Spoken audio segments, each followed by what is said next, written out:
5월 24일 새벽 기도의 말씀입니다. 오늘 본문은 사도행전 10장 34절부터 48절까지입니다. 베드로가 입을 열어 말하되 내가 참으로 하나님은 사람의 외모를 보지 아니하시고 각 나라 중 하나님을 경외하며 의를 행하는 사람은 다 받으시는 줄 깨달았도다. 만유의 주 되신 예수 그리스도로 말미암아 화평의 복음을 전하사 이스라엘 자손들에게 보내신 말씀 곧 요한이 그 세례를 반포한 후에 갈릴리에서 시작하여 온 유대에 두루 전파된 그것을 너희도 알거니와 하나님이 나사렛 예수에게 성령과 능력을 기름 붓듯 하셨음에 그가 두루 다니시며 선한 일을 행하시고 마귀에게 눌린 모든 사람을 고치셨으니 이는 하나님이 함께 하셨습니다. 우리는 유대인의 땅과 예루살렘에서 그가 행하신 모든 일의 증인이라. 그를 그들이 나무에 달아 죽였으나 하나님이 사흘 만에 다시 살리사 나타나시되 모든 백성에게 하신 것이 아니요 오직 미리 택하신 증인 곧 죽은 자 가운데서 부활하신 후 그를 모시고 음식을 먹은 우리에게 하신 것이라.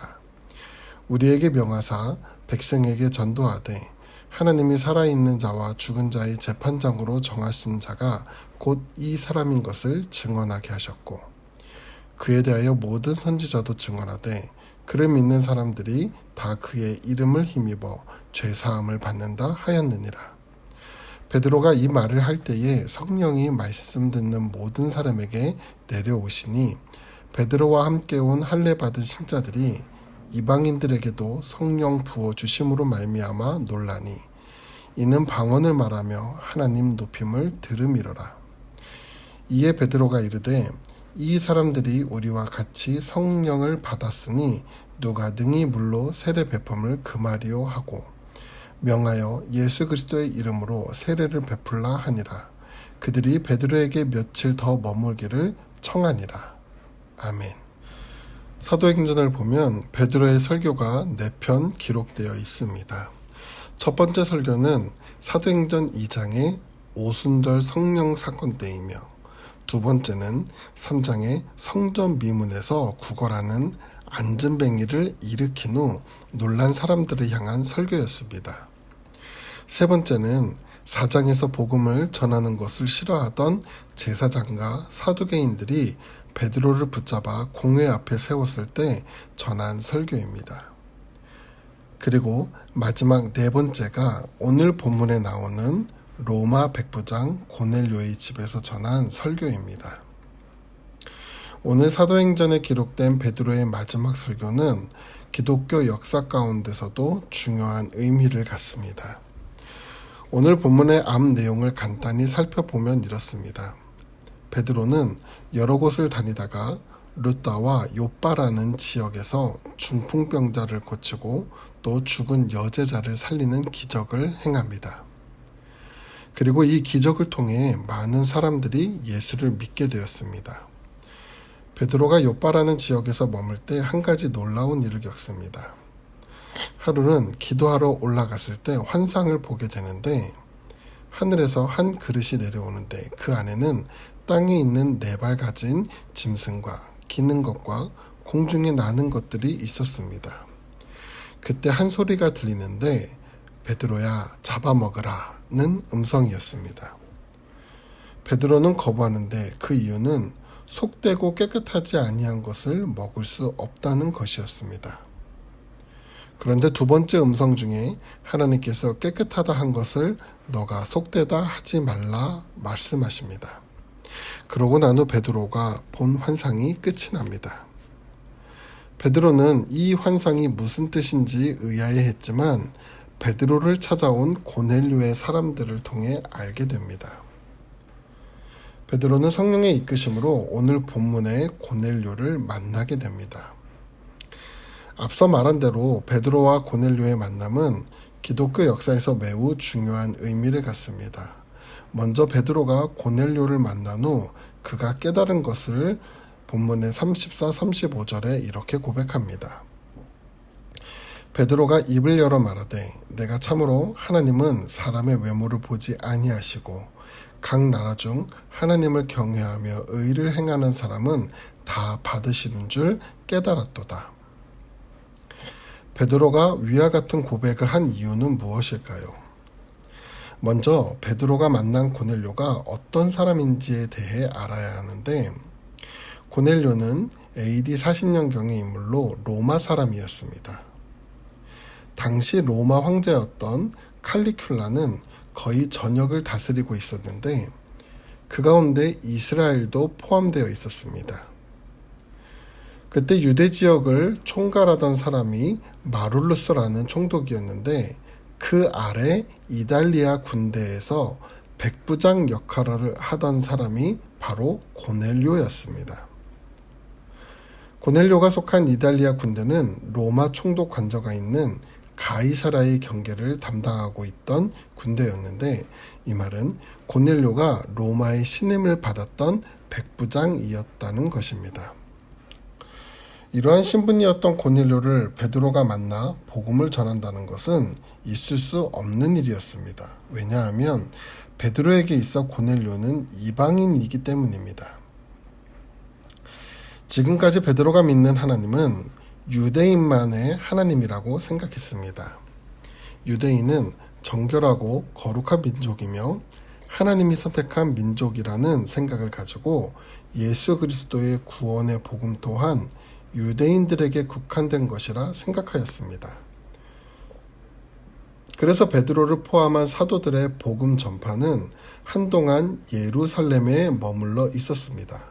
그러나 예수 그리스도의 복음은 예루살렘에 멈춰 있지 않고 기독교의 박해로 흩어진 사람들을 통해 온 유대와 사마리아로 확장되었지만 그 대상은 여전히 유대인들이었습니다.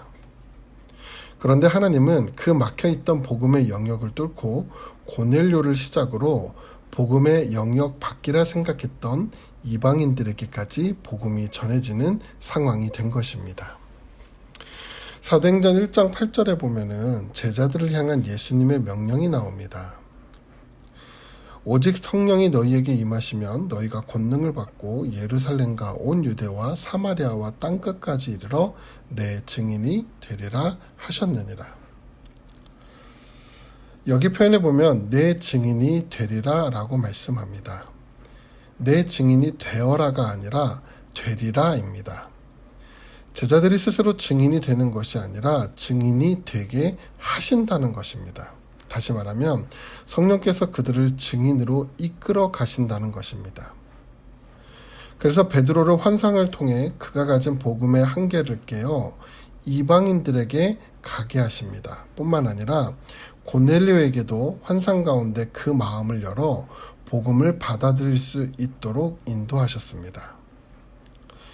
여기서 우리가 한 가지 먼저 기억할 것은 하나님의 놀라운 계획이 이루어질 때 준비되어 있는 사람을 통해 그들의 삶을 통하여 역사하신다는 사실입니다. 하나님께서 이방인들에게까지 구원의 복음이 전해지게 할 때 베드로와 고넬료를 통해 일하셨는데 왜 이 두 사람이었을까요? 단순히 그들의 삶의 환상을 보았기 때문일까요? 오늘 하나님이 이 두 사람을 이끄신 이유를 10장 2절과 9절에 보면 살펴볼 수 있는데 2절에 보면 고넬료에 대한 이야기 가운데 이렇게 나옵니다. 그가 경건하여 온 지방과 더불어 하나님을 경외하며 백성을 많이 구제하고 하나님께 항상 기도하였더니. 이어서 9절을 보면은 베드로에 관련된 이야기가 나오는데 이튿날 그들이 길을 가다가 그 성에 가까이 갔을 그때에 베드로가 기도하려고 지붕 위에 올라가니 그 시각은 제6시더라. 고넬료와 베드로는 항상 때에 맞춰 기도하던 사람이었다는 것입니다. 다른 말로 하면 하나님과의 관계 속에서 살아가려 하는 사람이었다는 것입니다. 여러분, 기도는 내 뜻을 하나님에게 관철시키는 것이 아니라 하나님의 뜻을 내가 발견하고 따라 나아가는 것입니다. 때론 그것이 내 이해와 기준을 벗어난다 할지라도 기도하는 사람의 생각과 마음은 성령 하나님이 이끄심을 기억하시기 바랍니다. 베드로는 자신이 본 환상을 처음엔 의아해했지만 고넬료를 만난 후 하나님의 생각과 마음을 깨달았습니다. 이제 베드로를 통해 전해진 구원의 복음의 능력이 고넬료를 통해 그의 친척과 친구들에게 나타납니다.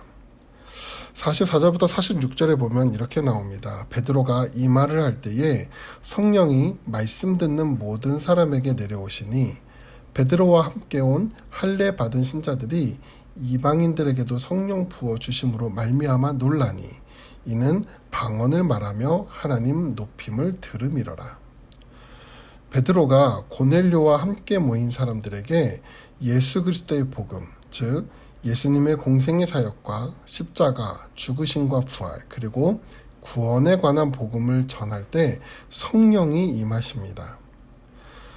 사도행전 2장의 오순절 성령의 부으심은 유대인들을 향한 일이었다면 오늘 본문은 이방인들에게 임한 성령의 부으심이었습니다. 이 광경을 본 베드로와 다른 유대인들은 깜짝 놀랐는데 왜냐하면 성령은 오직 유대인들에게만 임하는 줄 알고 있었기 때문입니다. 그러나 오늘 이방인의 성령 부어 주심으로 인해 이제 구원에 있어서 이방인과 유대인의 구별이 사라지게 된 것뿐만 아니라 이 사건을 통하여 베드로가 전했던 복음, 즉 누구든지 예수 그리스도를 믿으면 모두 죄사함을 받는다는 복음이 확정되는 것입니다. 그러므로 이제 베드로는 더 이상 이방인에게 주저하지 않고 세례를 베풉니다. 오늘 본문이 기독교 역사에 있어 의미를 갖는다는 것이 여기 있습니다. 예수님의 십자가 구원의 은혜가 예루살렘과 유대와 사마리아를 넘어 이제 모든 민족에게 주어졌기 때문에 그렇습니다. 하나님은 이것을 이루기 위해 수많은 믿음의 사람들과 여러 상황을 통해 세밀하게 일하셨습니다. 베드로를 통해 이방인인 고넬료에게로, 또 고넬료를 통해 친척과 친구들에게도 이제 이 복음은 시대와 상황을 넘어 우리에게까지 임하셨으며 우리를 통해 계속 흘러가야 할 줄 믿습니다. 오늘 말씀을 통해 바라기는 우리에게까지 주어진 이 복음이 이제는 나를 통해 내 가족에게로, 또 나를 통해 속한 공동체로, 그리고 나를 통해 이 태국 땅에도 흘러갈 수 있도록 기도하며 기대하시길 바랍니다. 오늘 하루를 시작하며 나를 구원하신 예수님의 은혜를 묵상하며 또 믿지 않는 가족, 동료, 그리고 우리가 살아가는 태국 땅의 영혼들의 구원을 위해 기도하며 시작하는 하루 되시기를 바랍니다. 기도하겠습니다. 우리를 사랑하시는 하나님, 연약한 우리의 삶을 십자가의 은혜 가운데 용서하시고 구원의 은혜를 갖게 하심에 감사합니다.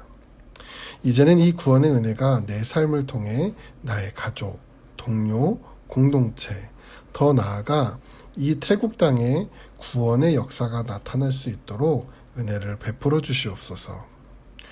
오늘 하루도 성도님들의 삶을 보살펴 주시고 특별히 병중에 있는 분들을 기억해 주시고 모든 육체의 올무가 우리를 구원하신 예수 그리스도의 십자가의 능력 아래 끊어지고 풀릴 수 있도록 인도해 주시옵소서. 오늘 주어진 삶 속에 복음을 전할 수 있는 담대함을 주실 줄 믿으며 예수님의 이름으로 기도합니다. 아멘.